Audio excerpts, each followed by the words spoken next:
Hi, my name is Benita from Colombia. Please like and subscribe. I was raised by a single mom who was always so busy at work that she never had any time for me. So she'd try to make up for it by getting me expensive gifts. Honey, I bought you this lovely dress in your favorite color. It's red, Mom. My favorite color is green, and this dress isn't even my size. Well, it was no surprise that Mom knew nothing about me, but things got too much when she even forgot my birthday. I am so sorry, Benny. I was just so caught up and… Forget it, Mom. You're never there for me. I guess you're not so different from Dad. Hey, that's not fair. But I just walked off to my room and slammed the door shut. I knew she hated it when I compared her to Dad. And I decided if she didn't care about me, then I was going to learn how to be happy on my own. After that day, I became friends with the neighborhood kids and started playing with them until Mom got back. And it was pretty fun. Until one day when I was 8, one of the kids kicked a ball and it broke a neighbor's car window. Shoot! All the kids ran away, but I was too slow and the neighbor caught me. You did this. I'm gonna tell your mom now. Before I could even protest, a little girl spoke up. No, it wasn't her. The girl who broke your car ran that way. The neighbor immediately ran in that direction and my eyes lit up. Hi. Thanks for saving me when my own friends ditched me. Guess they ain't your friends then. She introduced herself as Sarah and told me her parents had recently moved to the neighborhood. And just like my mom, they also kept busy most of the time. After that day, Sarah and I started spending time with each other, and soon we became besties. We even started with our very own china collection after we bought the most beautiful green-colored teapot in a yard sale. One day, we'll have a whole room filled with beautiful china. Yeah, and everyone is gonna call us queens. Queens of China. Time went by and our friendship grew stronger until one day, Sarah told me her family's business had grown and they were moving to a richer neighborhood. Of course, both of us were really sad, but there was nothing we could do. But only after a few days, Sarah started acting weird. She'd spend more time with other rich girls at school and avoid me. Hey, remember this really awesome cafe you wanted to go visit? They're giving away free desserts this evening. We should definitely go. The girls behind her started laughing and Sarah joined them. Are you kidding me? Free stuff is for poor people, Benny. Yeah, that's poor people talk. By the way, what does your dad even do? Oh, I'll tell you. None of your business. Chill out, Benny. And sorry, I can't hang. I'm going shopping with my friends for a party tonight. A party? Well, that sounds fun too. I wasn't invited, but we could go together. I don't think so. If they didn't invite you, maybe they don't want you there, but I'll see you later. How could she say that to me? The next few days, I saw her running errands for other rich, bratty girls, and I felt so bad. She was my best friend after all, and I wasn't going to give up on her so easily. So I thought of reminding her of the good old days. Hey Sarah, it's been ages since I saw our china collection. Did you add anything new to it? That collection was trash. After we moved into our new mansion, I threw it away to make space for my new branded stuff. But those were our childhood memories. Come on, Benny, give me a break. It was just childish stuff. We're too grown up for that anyway. And it's not like we're friends anymore. Gosh, that made me so mad that I jumped on her and we both went crashing into the girl standing behind her. And just then some teachers caught us and we got detention for a week. But after this incident, I knew one thing for sure. I was so done with Sarah now, and I was never gonna be friends with anyone ever again. Later in the detention room, I was drawing something when I heard a scary voice from behind me. God, you suck at this, don't you? I turned around and saw a monster. Jeez, you scared the heck out of me. Who are you and what are you doing here? Oh, I'm so sorry. I'm Martha, and I was put in detention on my very first day because I tried to prank some kids. God, she was something. From that day, she'd come and sit in the detention room and talk my ear off all the time. This school is so fancy. Even the detention room is so big. Did you know I'm here on scholarship? I brought a ham sandwich. Want to have lunch with me today? My dad works in a hospital. What does your dad do? Nothing. Why do you talk so much? I'm sorry. I talk a lot when I'm nervous and I don't have any friends here, so I feel a bit left out.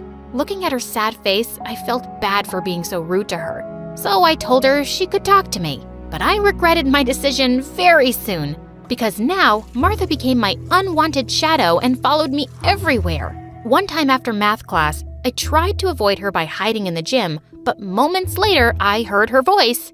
There you are. I've been looking for you. Phew, it's like you almost didn't want to be found. God, did she have some kind of tracker on me? Finally, it was the weekend, and I was so grateful that I wouldn't have to see Martha for the next 2 days. I was in my room watching my favorite MSA videos when Mom called me. Benny, your friend is here. My friend? I walked downstairs and found Martha in my living room chatting away with Mom. What are you doing here? Don't be rude, Benny. Your friend came to study with you. Yes, you said we could work on the assignment together. Ugh. Mom sent her upstairs with me, and Martha kept blabbering about how beautiful my house was. Wow, your mom is so amazing, but where's your dad? He's away on a business trip. Awesome, where to? China. What does he do? Are you here to do homework or interview me? Let's just focus on the assignment, Martha. And surprisingly, she was really good at studies. She helped me finish my assignments quickly and showed me some super cool tricks to solve equations. Over the next few weeks, Martha and I started to get along. She was really cool, and I loved how she always made me laugh. Then one time, when we were having lunch together in the cafeteria, Sarah kept staring at us. And then suddenly, she tripped over something and all the food in her tray landed on one of her girlfriends. What the heck? Do you know this dress costs more than your entire net worth? She pushed Sarah down and poured juice all over Sarah's head. The rest of the crowd just stood there laughing and making videos of her, while my blood boiled. But since Sarah made it clear that we weren't friends anymore, I turned away. But Martha stopped me. We should help her, Benny. I saw Sarah's miserable face, and I went ahead and helped her up from the floor while Martha shooed everyone away. After she calmed down, we both left from there. But the next day, Sarah came running to us in tears. Benny, I am so sorry. After you helped me yesterday, I realized you're my only true friend, and I behaved so horribly with you. So please, forgive me and let's be friends again. Nice try, Sarah, but I know you're only here because your old gang dumped you. So no, you ain't welcome here. But Benny, maybe she really is sorry. No, it's all right, Martha. If she doesn't want me here, I'll leave. She got really sad and walked away. But then a few days later, something shocking happened. It was raining very heavily, and I heard a knock at my door. When I opened it, I saw Sarah covered in bruises. Oh God, Sarah, what happened? It's so slippery and I tripped on my way, but luckily this didn't break. Here, it's for you. She handed me a box, and when I opened it, I screamed with joy. It was the first antique green china teapot we bought together. You had it all this time? Yeah, I lied in front of those girls to look cool, but I could never throw it away because we had so many memories with it. Oh, Sarah. I let her in and got her some hot chocolate to drink. After that, I dressed her wounds and she apologized to me for everything. I could see how sorry she was, and I decided to forgive her. And just like that, Sarah, Martha, and I became friends. It was so great to have her back because, to be honest, I really missed her. One night, I decided to call both of them for a sleepover at my place. I went downstairs to get them more snacks, but when I came back, Martha wasn't there. I went looking for her and saw her going through my stuff in my room. Martha, what are you doing? Sorry. I was just looking for something to wear. I spilled some juice over, and that's when I saw her holding up a magazine in her hand. Where did you get that from? I snatched it from her hands, feeling sick to my stomach. It was like my worst nightmare had come true. It's your dad, right? I stood there like a statue, but then she held my hand. You know you can trust me, right? Yes, that's my dad, and he's in jail. My mom and I had to move here and restart our lives after Dad was arrested in England. I've always felt so ashamed, and Mom was so heartbroken that she threw herself into her work, leaving me all by myself. Oh, Benny, I'm so sorry about this, but you're not alone anymore. I'm here for you. I'll always be with you. She hugged me tight, and I felt like a weight lifted off after talking about my dad. But a week later, I walked into school and everyone kept staring at me like I was some alien. I didn't know why, till I got to my locker and almost had a heart attack. Pictures of Dad and his trial were posted everywhere. Just then, I saw Sarah running towards me. Benny, are you okay? Sarah, did you have something to do with this? What? Don't be ridiculous. I've known since we were kids and I've never told anyone. Why would I do this now? She was right. She had always known, and even when we weren't friends, she had never told anyone. And that's when my heart felt like it stopped beating. Martha. Just when I started to trust her, she did this. I saw Martha skipping happily towards me, and I went ahead and pounced on her. How could you do this, you little snoop? Why would you do this? Benny, wait, what are you… Sarah came in and pulled me away. Let it go, Benny. Don't get upset. The next few days, I didn't go to school, but Sarah came to visit me every day and kept me company. It felt so nice to have her around. She even tried to convince me to give Martha a second chance, but I stood firm. But one night, when she didn't come, I decided to polish the china teapot she brought me. And that's when I noticed it wasn't the china teapot we bought when we were younger. What the heck? Could it be that she lied to me too? I stepped out of the house to get some fresh air, and that's when I noticed two figures arguing. Why are you even here? Benny and I are best friends, and you need to back off. But she needs to know I didn't do it. It was actually you. Yeah, it was me, but there's no way you can prove it, weirdo. So get lost now. What? So she was the one who told everyone about my dad and framed Martha? I went right up to her and slapped her right in the face. Benny, what are you doing here? And why… Drop the act, Sarah. How could you stoop so low? I trusted you. And Sarah suddenly looked like a psycho. You left me no choice. I hated seeing you so happy with her, and I just wanted my bestie back. And about your dad, don't worry. Everyone at school will forget about it in no time. You know high schoolers and their short-term memories. No harm done. God, you're crazy. I know the teapot is fake, Sarah, and so is your friendship. I hate you, and you stay away from me. I went over to Martha and immediately apologized to her. I am so sorry for not believing you, Martha. Please, forgive me. It's okay, Benny. It wasn't your fault. I'm the one who asked you to give this crazy witch a chance. Forget about her. Let's go grab some ice cream. But where are we going to get ice cream this late? In my fridge. You're staying the night with me. Welcome to Here's My Story channel. I'm Matt. My stepdad is one of the most stingy people in the world. I'm sure you'll agree with me once I tell you some of our house rules. When we use the bathroom at night, we're not allowed to turn on the light. My stepdad says, "You already know where you're going to do it. Why do you have to see it?" We can throw out a tea bag only after it's been used 3 times. In the winter, we can't turn on the heater until the temperature outside drops down to 15 degrees. We have to wear jackets, scarves, and hats inside the house. On the first day of each month, my stepdad gives us a roll of toilet paper each. That's all the toilet paper we can use until the end of the month. My mom married him 6 years ago.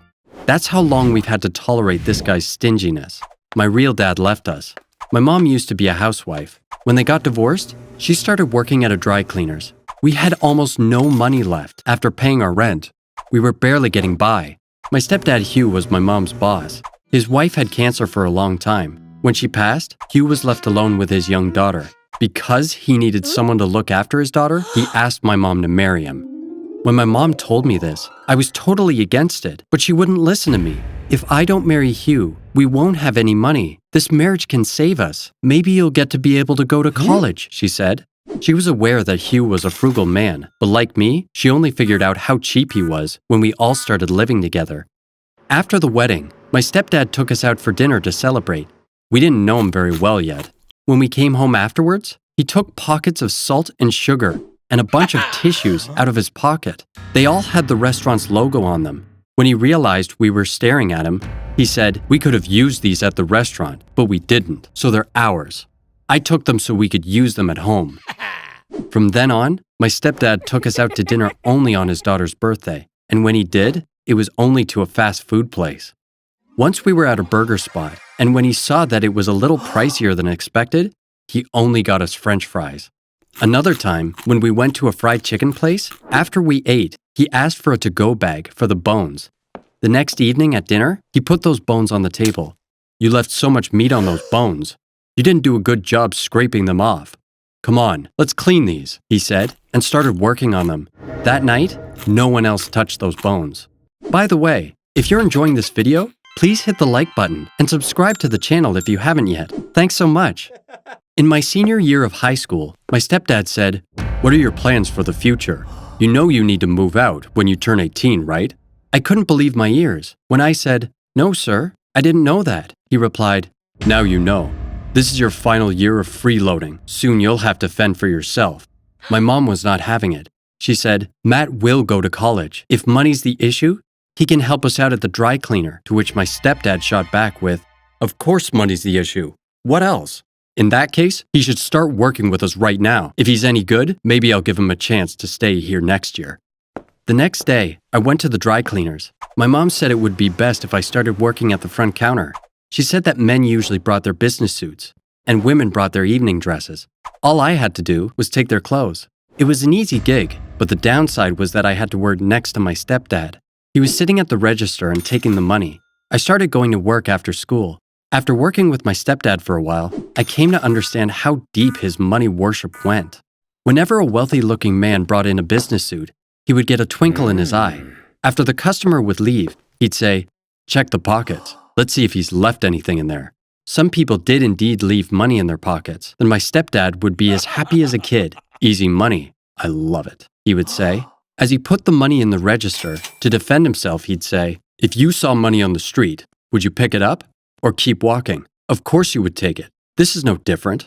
If the person who brought in a suit was middle class, he'd look down on them and say, "These losers either have dirty tissues or lottery tickets in their pockets. They spend their lives dreaming." Unfortunately, he'd be right. We would never find any money in their pockets. Once we found a Powerball ticket in a jacket. I was annoyed that my stepdad was right again. In the other pocket, there was a piece of paper. When I opened it, I saw that it was a hospital bill. It was for a lot of money. I remembered the guy who dropped off the suit. It was obvious that he didn't have a lot of money. I felt sad for him and thought maybe the lottery ticket was his last hope. The next day, when the guy showed up to take his suit back, I said to him, "I found these in your pocket," and gave him back the lottery ticket and hospital bill. "My daughter is in the hospital. I wore that jacket the last time to visit her. I was really distracted that day. I forgot to check my pockets," he said. "No problem. I hope your daughter feels better soon," I replied. My stepdad overheard the conversation.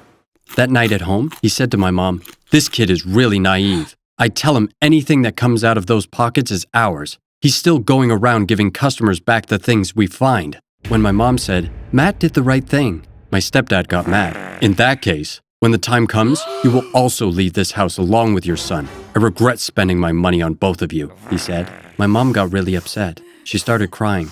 I couldn't sleep that night. I didn't have to put up with my stepdad. I promised myself I'd leave home the first chance I got and take my mom with me. A week passed. I came to the dry cleaners after school, as always. When I walked in, my stepdad said, "This gentleman has been waiting for you for a while. He says he has a present for you." It was the customer with the daughter in the hospital. He said with a smile, "Well, young man, I'm about to give you a present, and you certainly deserve it. Would you please come outside with me?" My stepdad was trying to understand what was going on. He followed us outside. The man made a phone call. Shortly after, one of those armored vehicles used by banks to transfer money showed up. 2 armed guards got out. They opened the barn doors of the vehicle. Both my stepdad and I were shocked. It was stacked full of money. I was even more shocked when our customer pointed to the money and said, "Young man, half of this is yours." What? Am I being pranked? I barely muttered. The guy whose name I later learned was Keith put his hand on my shoulder. "No, I'm serious," he said, and started explaining. "Remember that Powerball ticket you returned to me? I hit the jackpot with it. There's $84 million in this vehicle right now. 42 million of it is yours. You could have chosen to not give me back the ticket, but you did. You deserve this money because you're an honest person. Now let's go to the bank and deposit this money." My stepdad was shaking with excitement. "I'm Matt's stepdad. This money is practically mine. He's not even 18 yet. He can't have his own bank account. You have to deposit the money into mine," he said. "I'll be 18 in 4 months. Didn't you tell me I was supposed to move out when I turned 18? My stepdad pretended it was all a big misunderstanding. "Son, you must have gotten me wrong. I love you very much. I was only kidding. Of course you're welcome to stay as long as you want. It's your home," he said, trying really hard to convince me. Obviously, I knew that wasn't true. "I don't think you love me at all. The only thing you love is money," I replied. Keith took my side and said, "I will give the money to Matt when he turns 18. Please leave him alone." Then he turned to me and said, Matt, will you come to the bank with me? Soon you'll have half of this money anyway. My stepdad turned red with fury, but there was absolutely nothing he could do. We went to the bank and then to the hospital. Keith's daughter had a rare and very serious disease. She had been in the hospital for a long time. Keith had to sell their house and his car to be able to pay her hospital bills. Even that wasn't enough, so he was selling everything he could, including his clothes. That's why he brought in the suit to the dry cleaners in the first place. He wanted to get it clean so he could sell it. Thankfully, winning the lottery solved his money problems, and he could now afford to care for his daughter. It's been only a month since it happened.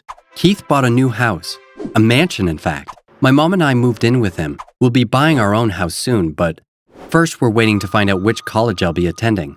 If I go to college in another city, maybe we can buy our house there. By the way, my stepsister Daphne is living with us. Her dad, that is, my ex-stepdad, didn't mind her coming with us. He comes to visit her sometimes. Daphne is happier with you, he says. But I think that's not the real reason why he let her come with us. He's happy to have someone else take care of his daughter. This way, he can keep his money all to himself.